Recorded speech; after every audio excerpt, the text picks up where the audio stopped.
चलो, what is financial market, जिसमें हम जहां पर फाइनेंशियल सिक्योरिटीज में और क्या किया जाता है, डील किया जाता है। ठीक है, कॉन्सेंट्रेट करिएगा, इससे डिस्टर्बेंस तो।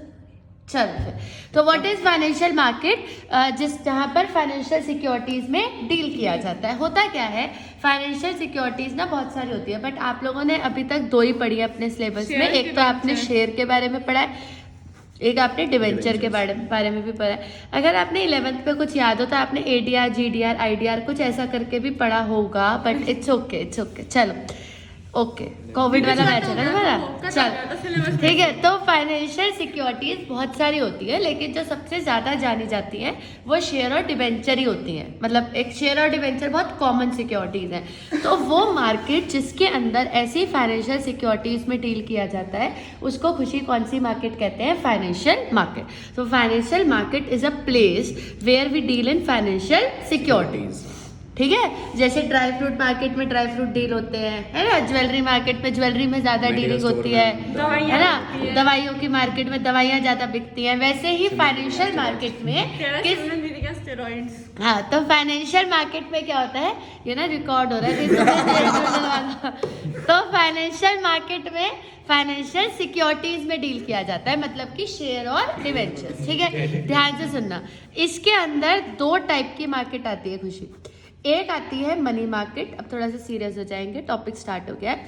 और दूसरा है और हम कैपिटल मार्केट। बेस यहीं से क्लियर होगा। एक होती है मनी मार्केट, एक होती है कैपिटल मार्केट। मनी मार्केट वो होती है जिसमें शॉर्ट टर्म सिक्योरिटीज में डील किया जाता है।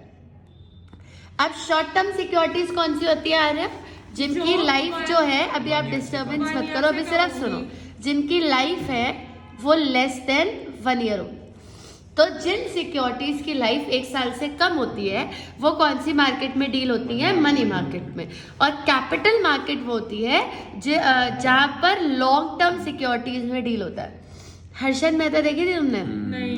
नहीं देखी थी। चलो, अगर देखी थी तो कुछ याद है आपको, जब वो कैपिटल मार्केट में बहुत ज्यादा डील कर रहा होता है, फिर वो सोचता है कि हाँ अब मैं मनी मार्केट में एंटर करूंगा। मतलब जो वो मेन किंग बनता है वो मनी मार्केट के थ्रू ही बनता है, क्योंकि मनी मार्केट एक ऐसी मार्केट है जिसको सब लोग इग्नोर कर देते हैं, क्योंकि उसमें अक्सर कौन सी सिक्योरिटीज में डील होता है, जिनकी लाइफ लेस देन 1 ईयर होती है। तो ना तो शेयर की लाइफ 1 साल से कम होती है और ना ही डिवेंचर की लाइफ 1 साल से कम होती है। तो फिर दीदी मनी मार्केट में क्या डील होता है, वो हम पढ़ेंगे कि मनी मार्केट में क्या डील होता है। लेकिन मनी मार्केट में शॉर्ट टर्म इंस्ट्रूमेंट्स डील होते हैं जिनकी लाइफ 1 साल से कम होती है। उनके बारे में शायद आपने कभी सुना ही नहीं होगा, तो उनके बारे में शायद ज्यादा अवेयरनेस है ही नहीं। इसीलिए हर्षद मेहता ने ऐसा सोचा होगा उस टाइम कि अगर मैं मनी मार्केट में डील करूंगा तो इसमें तो ज्यादा लोग डील करते नहीं है, तो उसके कमाने के चांसेस ज्यादा है।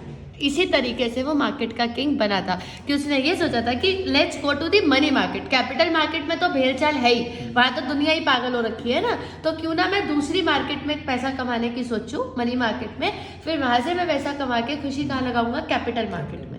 यही उसकी मेन एक सोच थी जिससे वो इतना बड़ा मास्टरमाइंड बना था। तो व्हाट इज मनी मार्केट, कि मनी मार्केट में उन इंस्ट्रूमेंट्स में डील किया जाता है जिनकी लाइफ 1 साल से कम होती है, और कैपिटल मार्केट में उन इंस्ट्रूमेंट्स में डील किया जाता है जिनकी लाइफ 1 साल से ज्यादा होती है। और भी काफी सारे फर्क है, जैसे मनी मार्केट जो होती है, ये तो पहला फर्क हो गया है ना। मनी मार्केट जो होती है उसके इंस्ट्रूमेंट्स में मोर लिक्विडिटी होती है।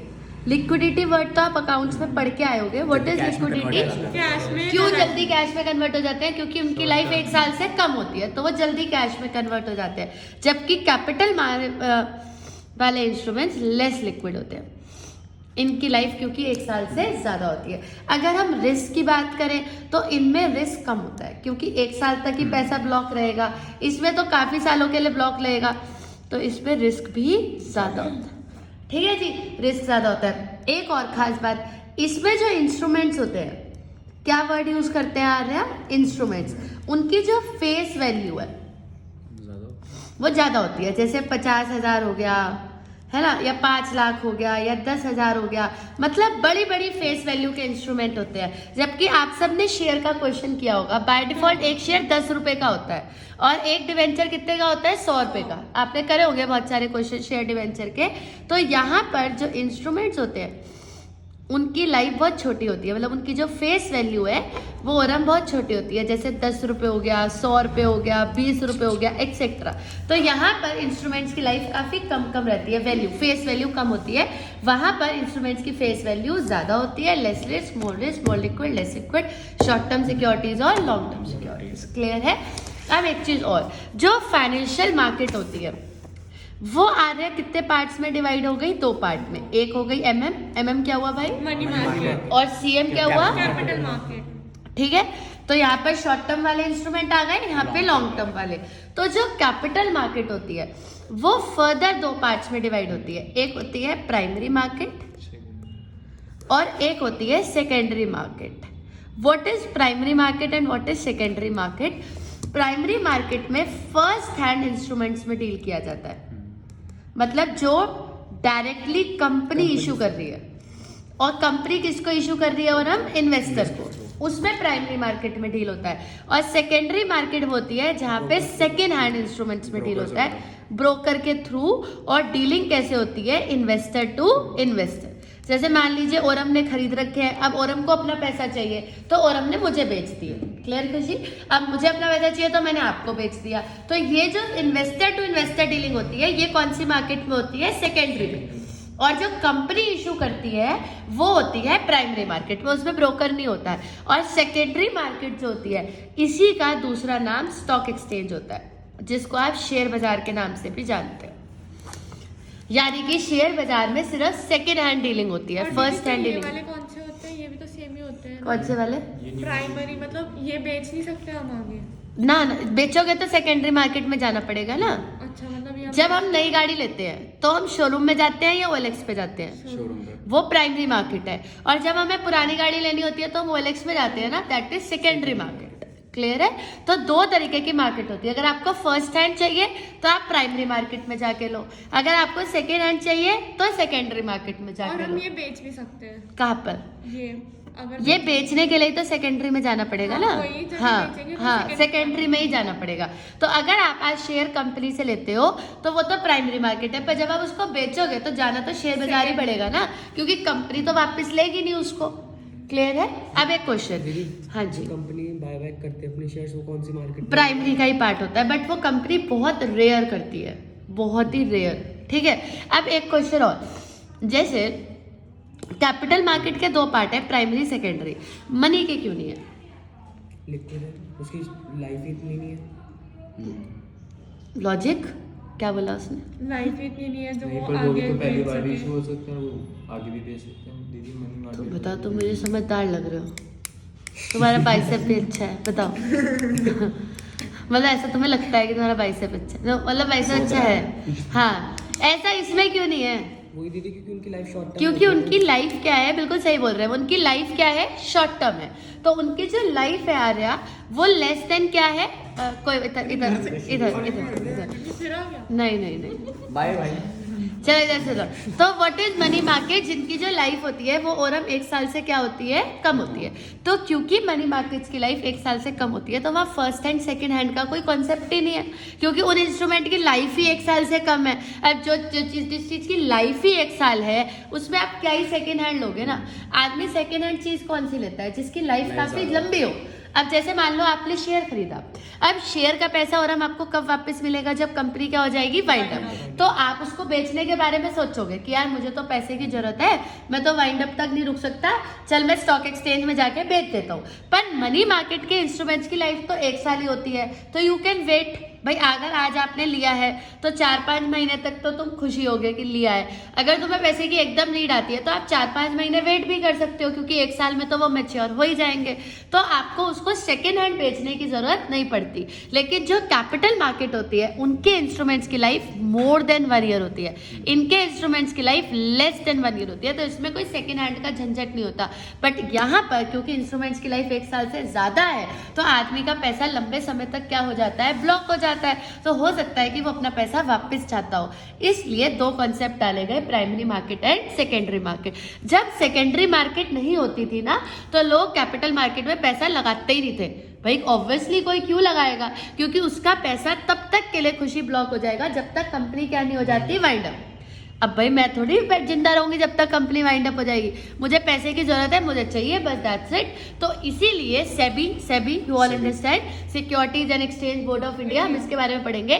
सेबी एक कॉन्सेप्ट लाया शेयर बाजार का कि लोग शेयर तभी खरीदेंगे जब उसको शेयर को बेचने के लिए एक शेयर बाजार बनाया जाएगा, तो तभी लोग ये सोचेंगे कि हमारा पैसा ब्लॉक नहीं होगा, तो लोग शेयर खरीदेंगे, तभी शेयर की डिमांड आएगी और फिर इसको शेयर बाजार में बेचा जाएगा, जो आज के टाइम पे बहुत ही ग्रोइंग बिजनेस है। क्लियर? तो कुछ लोग तो ऐसे हैं जो कुछ नहीं करते, सिर्फ शेयर बाजार ही करते हैं।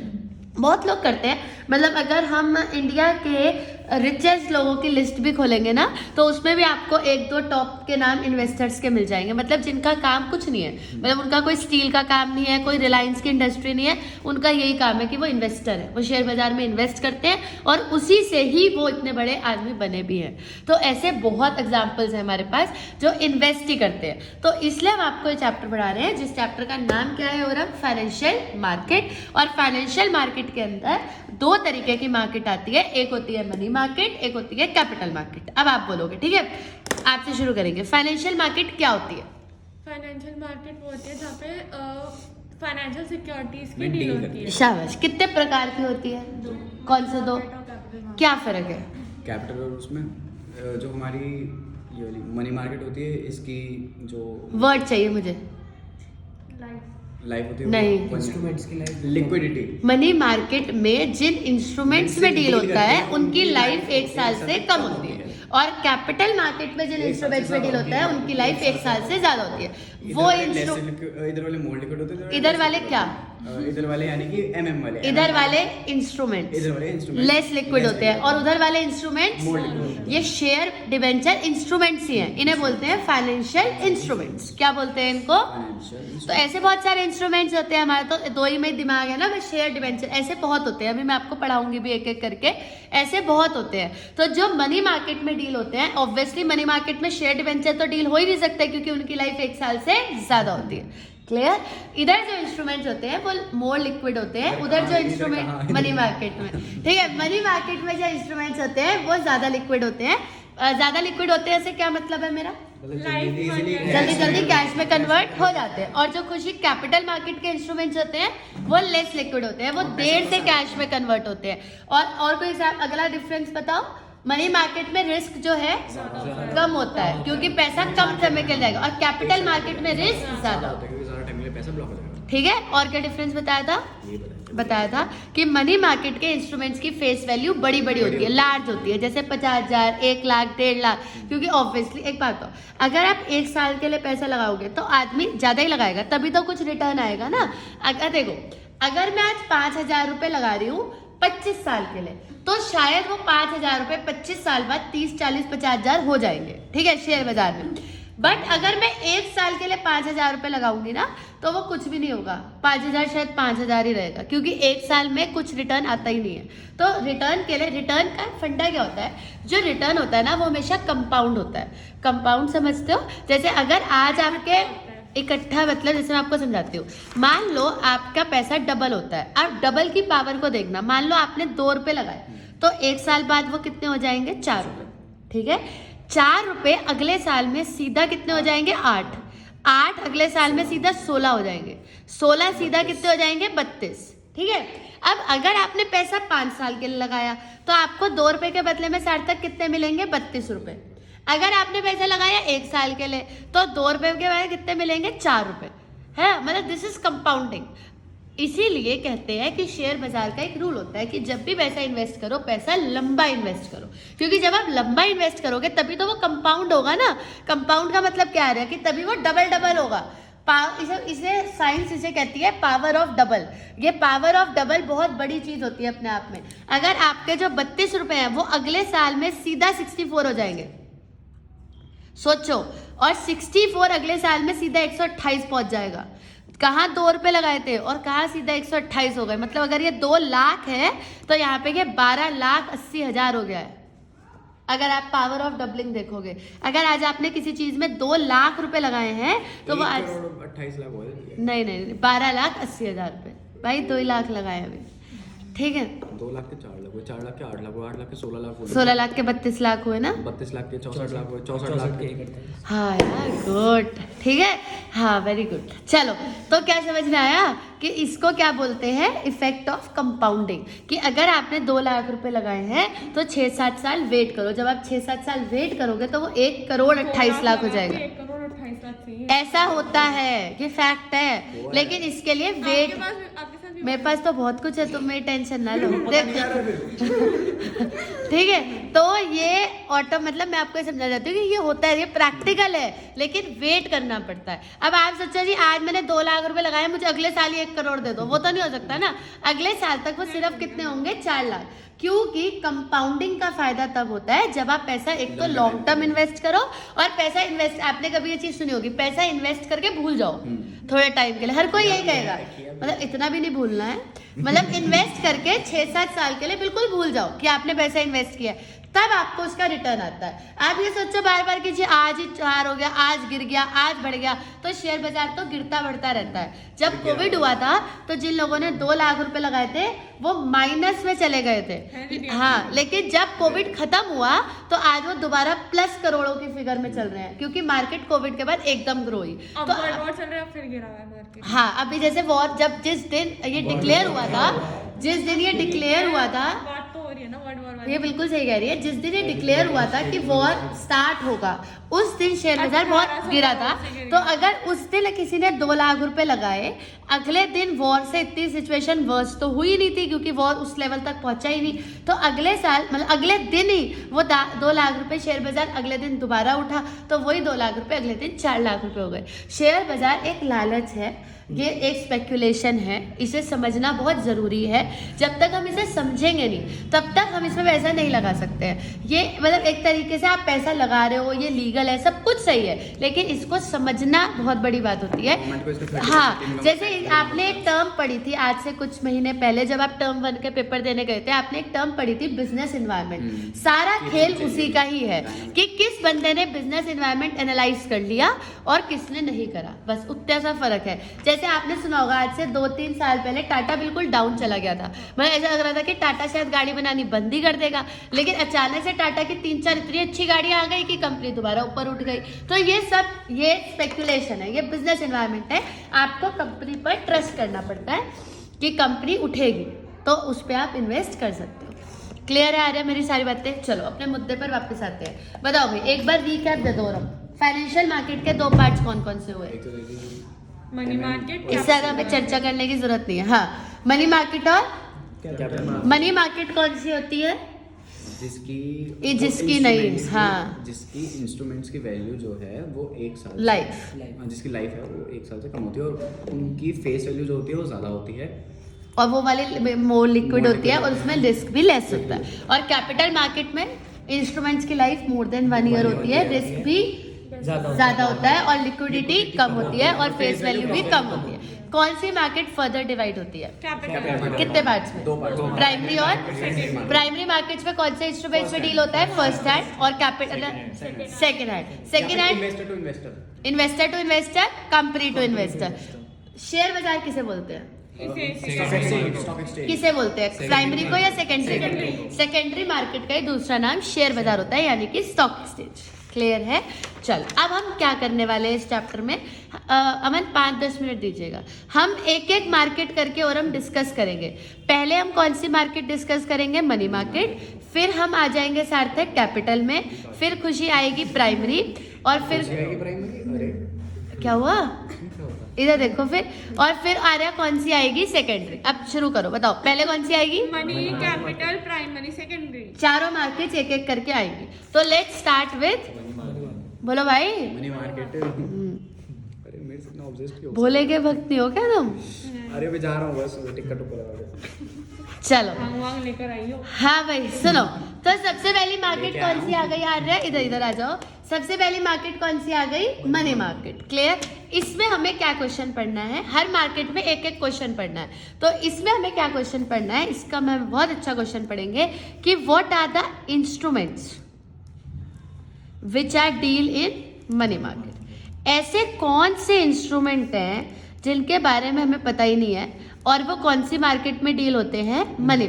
जैसे मैंने आपसे पूछा कि शेयर डिवेंचर किस में डील होते हैं, तो आपने कहा दीदी ऑब्वियसली कैपिटल में, क्योंकि उनकी लाइफ 1 साल से ज्यादा है। अब शेयर डिवेंचर तो आपको पता है, लेकिन वो कौन से इंस्ट्रूमेंट है जो मनी मार्केट में डील होते हैं? कुछ तो डील होता ही होगा जो कि हमें नहीं पता है, क्योंकि हमें सिर्फ शेयर डिवेंचर ही पता है। तो मनी मार्केट में जो इंस्ट्रूमेंट्स डील होते हैं वो हम पढ़ेंगे। सबसे पहला इंस्ट्रूमेंट जो मनी मार्केट में डील होता है वो है ट्रेजरी बिल। आज हम आपको ऐसी चीज बताएंगे जो आपने नहीं सुनी है और जिसमें पैसा लगा के आप बहुत अच्छा रिटर्न कमा सकते हो। हाँ जी, हम काम की बात करते हैं, ओनली पैसा। चलो इधर देखिए, तो सबसे पहला इंस्ट्रूमेंट कौन सा है? और हम ट्रेजरी बिल। क्या होता है, बहुत ध्यान से सुनना। ट्रेजरी बिल एक इंस्ट्रूमेंट होता है जो गवर्नमेंट इशू करती है। बहुत ध्यान से बातों को सुनना। कई बार क्या होता है, जैसे एक बात बताओ, कंपनी शेयर कब इशू करती है? जब उसको क्या होती है? पैसे की जरूरत होती है ना। कंपनी बॉन्ड्स की तरह हो गया, बॉन्ड ही हो गया। बॉन्ड ही। ठीक है, अब सुनो, कंपनी शेयर कब इशू करती है? जब कंपनी को पैसे की जरूरत होती है। कंपनी डिवेंचर कब इशू करती है? जब कंपनी को पैसे की जरूरत होती है। तो पैसे की जरूरत तो दुनिया में सबको ही होती है। कई बार ऐसा भी तो होता है कि पैसे की जरूरत सरकार को होती है। तो जब सरकार को पैसे की जरूरत होती है तो सरकार क्या इशू करती है? Treasury bill. Treasury bill India की गवर्नमेंट इशू करती है। ये बहुत ही अच्छा इंस्ट्रूमेंट है पैसा लगाने के लिए। सबसे पहली खास बात, it is issued by RBI. अभी तो दीदी आप कह रहे थे गवर्नमेंट, आरबीआई तो गवर्नमेंट का बैंक है ना, तो वो उसके बिहाफ पे इशू करता है। Issued by RBI on the behalf of government. सुनेंगे बेटा जी, it is issued by RBI on the behalf of government. सरकार के बिहाफ पे आरबीआई काम करता है। देखो सरकार तो है नल्ली, उसको तो कुछ रिकॉर्ड हो रहा है भाई, गलत बात तो नहीं बोलनी।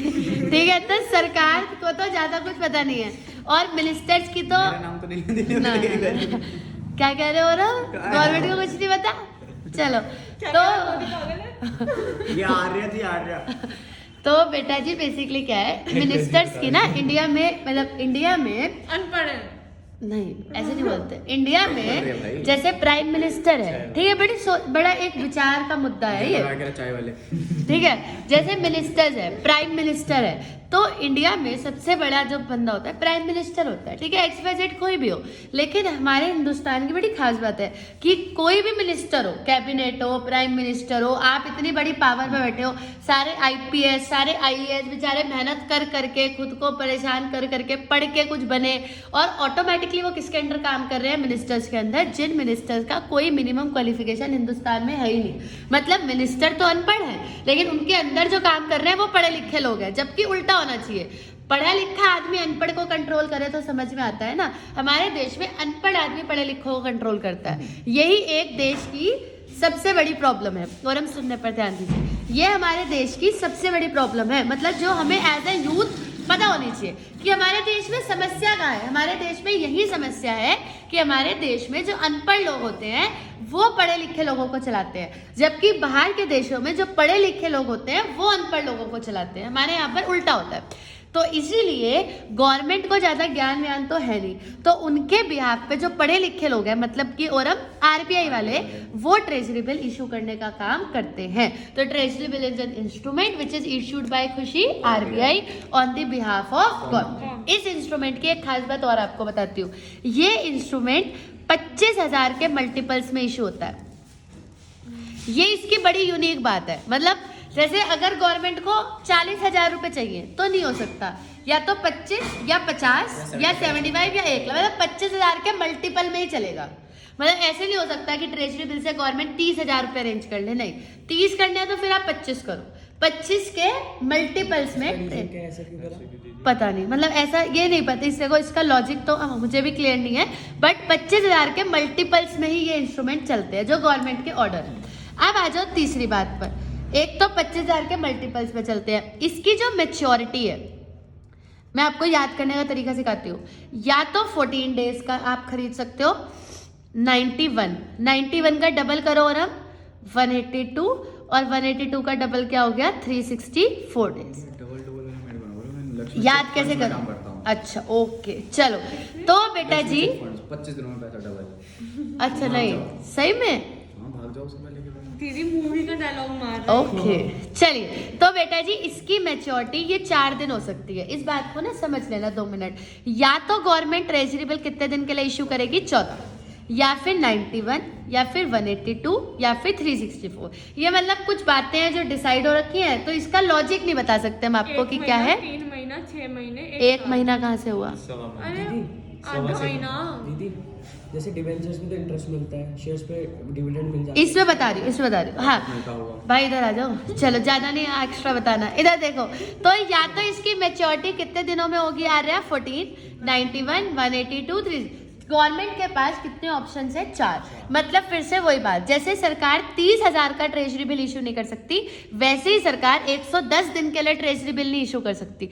यही 4 ऑप्शन है। या तो मतलब जो डिसाइडेड है, तो या तो गवर्नमेंट कितने दिन का इशू करेगी? 14 का, या फिर 91 का, या फिर 182, या फिर 364 डेज। 4 ऑप्शन है सरकार के पास कि उसे कितने दिन के लिए ट्रेजरी बिल इशू करना है। मतलब या तो 14 दिन डिसाइड कर लो, या 91, या 182, या फिर 364। क्लियर? 364 के आगे क्यों नहीं है भाई? क्योंकि फिर वो 1 साल हो जाता है 5 लगते ही। फिर? 365 में 1 साल हो जाएगा। फिर क्या होगा? फिर वही ऐसे कम ना जाए। क्योंकि मनी मार्केट जो होती है उसमें कौन से इंस्ट्रूमेंट डील होते हैं जिनकी लाइफ 1 साल से कम है। तो इसमें काफी आपने देखा होगा कि टर्म्स एंड कंडीशन है। मतलब एक तो 25,000 के मल्टीपल में ही करना है, फिर इतने इतने दिन के ही ऑप्शन है। It is issued by RBI on the behalf of government हो गया। फिर एक सबसे खास बात बताती हूँ आपको, इसे it is also called as zero coupon bond. इसे जीरो कूपन बॉन्ड कहा जाता है। जीरो कूपन बॉन्ड का मतलब होता है कि इस पे कोई भी रेट ऑफ इंटरेस्ट नहीं मिलता। डिविडेंड मिलने का तो सवाल ही नहीं होता क्योंकि ये शेयर नहीं है, तो इस पे कोई इंटरेस्ट नहीं मिलता। अब इन्होंने बहुत अच्छा क्वेश्चन पूछा कि अगर दीदी इंटरेस्ट नहीं मिलता तो फिर मिलता क्या है? आदमी पैसा लगाएगा उसे कुछ तो मिलेगा ना, और अगर कुछ नहीं मिलेगा तो आदमी पैसा क्यों लगाएगा भाई? तो इसमें क्या मिलता है वो मैं इस लाइन से आप समझने की कोशिश करना। इनको इशू किया जाता है लेस देन फेस वैल्यू। अच्छा, डिस्काउंट पे issue, हाँ, और रिडीम कितने पर किया जाता है? पार पर। जैसे मान लो ये एक ट्रेजरी बिल है, ठीक है, इसकी फेस वैल्यू है 50,000 और हम कितनी फेस वैल्यू है इसकी? 50,000, क्योंकि 25,000 के मल्टीपल में ही चलता है, तो इसकी फेस वैल्यू कितनी है आ रहा? 50,000। तो जब ये इशू होगा ना खुशी, तो आपको इसके बदले में सिर्फ 40,000 देने हैं। फॉर एग्जाम्पल इशू हो गया 40,000 पे लेस देन फेस वैल्यू, और जब मान लो 91 डेज का था, तो 91 डेज के बाद जब सरकार इसको रिडीम करेगी तो आपको पूरे कितने देगी? 50,000। तो ऑटोमेटिकली आपको ओरम कितने का प्रॉफिट हो गया? 10,000। पर इसमें कोई इंटरेस्ट नहीं मिलता। मतलब जितने का ये है उससे कम में सरकार इशू करती है और रिडीम कितने पे कर देती है? पार पे। तो ऑटोमेटिकली जो डिफरेंस होता है वो सामने वाले के लिए प्रॉफिट हो जाता है। जैसे फॉर एग्जांपल मैंने आपको कोई चीज़ दी जिसकी वैल्यू कितनी है? 100, तो मैंने कहा भाई तू मुझे इसके 80 दे दे, पर जब मैं तेरे वापस करूंगी तो मैं तुझे पूरे 100 कर दूंगी, तो ऑटोमेटिकली आपको 20 रुपए का फायदा हो गया। कोई इंटरेस्ट नहीं मिलता, कोई डिविडेंड नहीं मिला। इस तरीके से इसका पैसा कमाया जाता है। तो अगर आप इसमें भी इन्वेस्ट करने के बारे में सोच सकते हो। हिंदुस्तान में दिक्कत क्या है, ये जो शेयर है ये तो आजकल काफी उठ गए है ना। अब हर बच्चे को पता है, पिक्चरें आने लग गई शेयर बाजार के बारे में, तो बच्चों को और क्रेज हो गया कि अच्छा शेयर होता है, शेयर बाजार में पैसा लगता है। अगर शेयर बाजार से हटके, जैसे मैंने अभी आपको स्टार्टिंग में ही हर्षद मेहता वाला एग्जांपल दिया, उस चीज के बारे में सोचना चाहिए जिसके बारे में दुनिया नहीं सोच रही है। अब बाकी तो दुनिया सब चीजों के पीछे भाग ही रहे हैं ना, तो जहां दुनिया भाग रही है वहीं हम भाग रहे हैं, तो अमीर बनने का चांस कम हो जाता है। उस लाइन में भागना चाहिए जहां दुनिया नहीं भाग रही है। इसमें तो रिटर्न कंफर्म है। NFT कंफर्म है, गवर्नमेंट ऑफ इंडिया है, जगह पे ये बनवाना चाहिए ना। यही बनवाना चाहिए बेस्ट। बट ये तो बेटा जी देखो क्या है, NEFT तो पोस्ट ऑफिस में जाओ अभी हो जाएगी। Treasury bill government time to time issue करती है। ध्यान रखना। हाँ, ध्यान रखना ये पड़ेगा। जल्दी बिक जाते हाँ, हैं। बहुत जल्दी बिक जाते हैं क्योंकि इसका अवेयरनेस है नहीं, और जिन लोगों को पता है वो एकदम ले लेते हैं। और गवर्नमेंट इसमें काफी अच्छा इंटरेस्ट देती है। मतलब एक तो सेफ है, पैसा भी जल्दी आ जाएगा। मतलब अवेयर रहना चाहिए कि कब सरकार ट्रेजरी बिल इशू कर रही है। कंफर्मेशन में रहती क्या आएगा? कंफर्मेशन, क्योंकि बेटा जी RBI है ना इसके पीछे, तो पैसा कहीं जाएगा।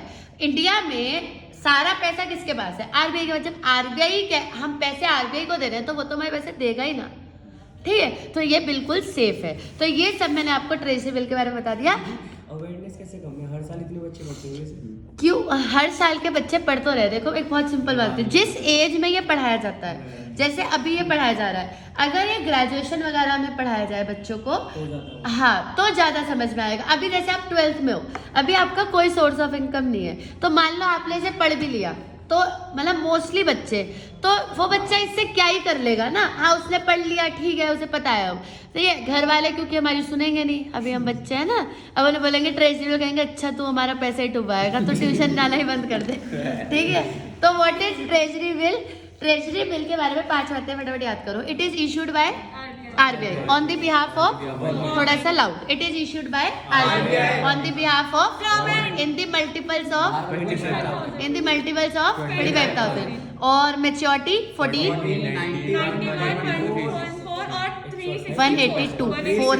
182 और 364। मैंने ये समझाया था कि 14 और 91 याद कर लो, फिर 91 का डबल, फिर 182 का डबल, तो याद रहेगा, गलती नहीं होगी। और इन्हें जीरो कूपन बॉन्ड कहा जाता है। जीरो कूपन इसलिए क्योंकि इन पे कोई भी इंटरेस्ट नहीं मिलता। इन्हें इशू करने का तरीका होता है, they are issued less than face value and redeemed at par. ये सबसे पहला इंस्ट्रूमेंट है जो मनी मार्केट के अंदर डील होता है। समझ में आया? चलो फिर एक और पढ़ लेते हैं, फिर आप नोट करना। एक और है, बहुत इंटरेस्टिंग है, इसलिए मैं आपको साथ साथ पढ़ा देती हूँ। एक और इंस्ट्रूमेंट है, इसे बोलते हैं कॉल मनी।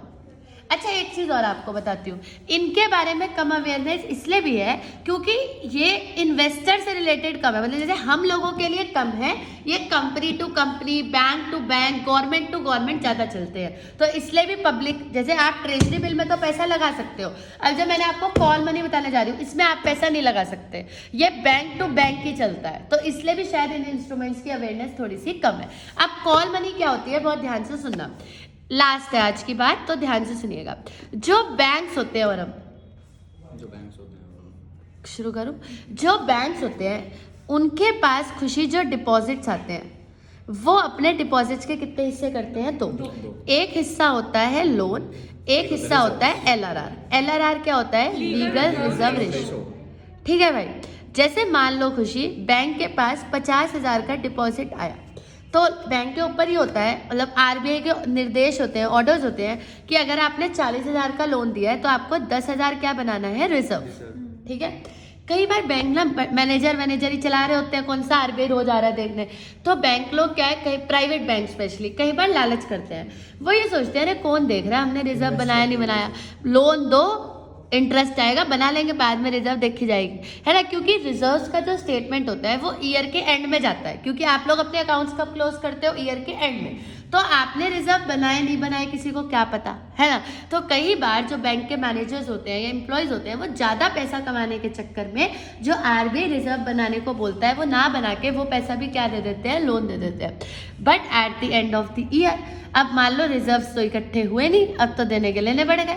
अब रिजर्व्स इकट्ठे हुए नहीं और बैलेंस शीट शो कर रही है कि रिजर्व तो उतना बना नहीं। अब RBI तो आपको मतलब लाइसेंस ही कैंसिल कर देगा आपका कि भैया कहाँ गया पैसा, जब हमने बोला था कि रिजर्व बनाओ तो बनाया क्यों नहीं। तो अगर जो बैंक्स हैं वो किसी केस में इनसफिशिएंट LRR बनाते हैं, वैसे LRR पूरा का पूरा RBI के पास नहीं जाता है। अगर आपको बैंकिंग चैप्टर याद हो तो LRR के 2 हिस्से हो जाते हैं, CRR, SLR। RBI के पास कौन सा हिस्सा जाता है खुशी? CRR, जिसे आप कैश रिजर्व रेशियो बोलते हो। तो अगर CRR इनसफिशिएंट है, जो रिजर्व हमें किसके पास बनाना था? RBI के पास, वो इनसफिशिएंट हो गया क्योंकि आपने तो पैसा लोन दे दिया। अब क्या करें? तो अब क्या होता है, एक बैंक दूसरे बैंक से लोन ले सकता है, ये भी एक ऑप्शन होता है, क्योंकि भैया CRR तो मेंटेन करना पड़ेगा, नहीं तो RBI आपका खुशी लाइसेंस कट कर देगा क्योंकि आपने RBI की बात नहीं मानी। अच्छा दीदी, RBI से नहीं लोन ले सकते? जब हम घर वालों से छुप के पार्टी कर रहे होते हैं तो ऑब्वियसली हम उनसे पैसे कैसे ले लेंगे? अब हमने गलती ही RBI के साथ करी है तो RBI से लोन कैसे ले लेंगे भाई? तो ऑब्वियसली अब बैंक पब्लिक से तो लोन ले नहीं सकता क्योंकि पब्लिक तो उल्टा बैंक से लोन लेती है। अब मान लो किसी दिन आप बैंक जाओ, मैनेजर आपको कहे सर आप हमें लोन दे दो, तो आपको अच्छा थोड़ी लगेगा। तो ऑब्वियसली बैंक पब्लिक से लोन भी नहीं ले सकता, और इस केस में जो बैंक है ओरम, वो RBI से लोन भी नहीं ले सकता क्योंकि RBI आ रहा है, उसकी कुछ भी मदद करने वाला नहीं है, क्योंकि हमने गलती किसके साथ करी है? RBI के साथ। तो RBI हमारी मदद क्यों ही करेगा ना। अब बैंक गया है फंस, और आरबीआई ने इसके बारे में जो रूल्स बनाए हैं मतलब वो ऐसे है कि पूरा जिससे किसी से बदला लेना हो ना बिल्कुल वैसे है। तो एक बैंक जो है वो दूसरे बैंक से लोन ले सकता है, जो लोन वो लेगा उसको कॉल मनी कहा जाता है। यही था ना मेरे टॉपिक का नाम, क्या कहा जाता है उसको? Call money. इसे कॉल मनी इसलिए कहा जाता है क्योंकि एक कॉल पे पैसा वापस करना पड़ेगा, इसलिए इसका नाम रखा गया कॉल मनी। ये आपको 1 से 15 दिन में चुकाना है, इतना ही शॉर्ट टाइम है। और इसका रेट ऑफ इंटरेस्ट आरबीआई ने फिक्स नहीं किया है। मतलब अगर दूसरा बैंक पहले बैंक का फायदा उठाना चाहता है तो कितना भी इंटरेस्ट चार्ज कर सकता है, कितना भी, 40%, 50%, कितना भी, और आपको देना पड़ेगा क्योंकि आपके पास कोई और दूसरा ऑप्शन अवेलेबल है ही नहीं, क्योंकि आपने गलती करी है। आरबीआई आपको बचाने के लिए खुशी इस पे रेट ऑफ इंटरेस्ट डिसाइड भी कर सकता था, बट आरबीआई ने कहा कि भैया अगर तुम गलती कर रहे हो तो करो, भुगतो उसको। ये रेट ऑफ इंटरेस्ट फिक्स्ड है, और फिक्स्ड के साथ साथ ये रेट ऑफ इंटरेस्ट फ्लक्चुएटिंग भी है। फ्लक्चुएटिंग मैं आपको भी समझाती हूँ, लेकिन इसे रेट ऑफ इंटरेस्ट नहीं, इसे कॉल रेट कहते हैं। क्या कहते हैं खुशी? इसको कॉल रेट, क्योंकि ये कॉल मनी पे जाएगा ना, तो कॉल, हाँ, फिक्स नहीं होता और फ्लक्चुएटिंग होता है। फ्लक्चुएटिंग मतलब जैसे मान लो, लास्ट बात आज की, मान लो मैं पीएनबी की मैनेजर हूँ, मैंने एसबीआई के मैनेजर को फ़ोन किया कि सर हमें 50 लाख रुपए चाहिए और रिजर्व में दिक्कत हो रही है। उन्होंने कहा ठीक है दे देंगे, हम आपको 20% ब्याज पे दे देंगे। मैंने कहा ठीक है सर, अभी बताती हूँ। वो अभी बताती हूँ के बाद जब नेक्स्ट कॉल जाएगा तो हो सकता है वो 20% 25 हो जाए। ऑब्वियसली आपने कहीं और भी पूछा होगा ना, उसके बाद हम ऐसे ही करते हैं ना, पहले हम एक अंकल से रेट पूछते हैं, फिर दूसरे से पूछते हैं, फिर पहले पे आते हैं कि नहीं भैया आप ही दे दो। तो फिर वो जो रेट ऑफ इंटरेस्ट है ये फ्लक्चुएटिंग है, इस पे आरबीआई की कोई रुकावट नहीं है। वो 20 के 30 करे, 40 करे, आरबीआई का कोई कंट्रोल नहीं है, वो जो करे उसकी इच्छा है भाई, ये तो हम नहीं कुछ कर सकते। तो इस पूरे केस में एक तरीके से आरबीआई ने अपना हाथ बिल्कुल पीछे ले लिया है कि बैंक ने गलती करी है तो बैंक ही भुगतेगा इसको, ठीक है। तो अगर एक छोटी सी बात एंड कर देती हूँ, what is call money? If bank is unable to maintain a sufficient CRR, one bank will take loan from another bank, that loan will be called as call money, and whatever rate of interest will be paid on that call money is called as call rate, and this call rate is not fixed, it is completely fluctuating and money has to be refunded within 1 to 15 days. Clear है? ये concept कौन सा होता है? Call money. और ये वाला instrument कौन सा होता है? Treasury bill. और ये इस चैप्टर का बेस है, money market, capital market, primary market, secondary market. Clear है? अब प्लीज ये मत कहना कि जा रहे हैं, क्योंकि नोट करके कॉपी दिखा के ही जाना है। अभी तो बड़ी मुश्किल से तुम हाथ आए हो। मेरी सीधा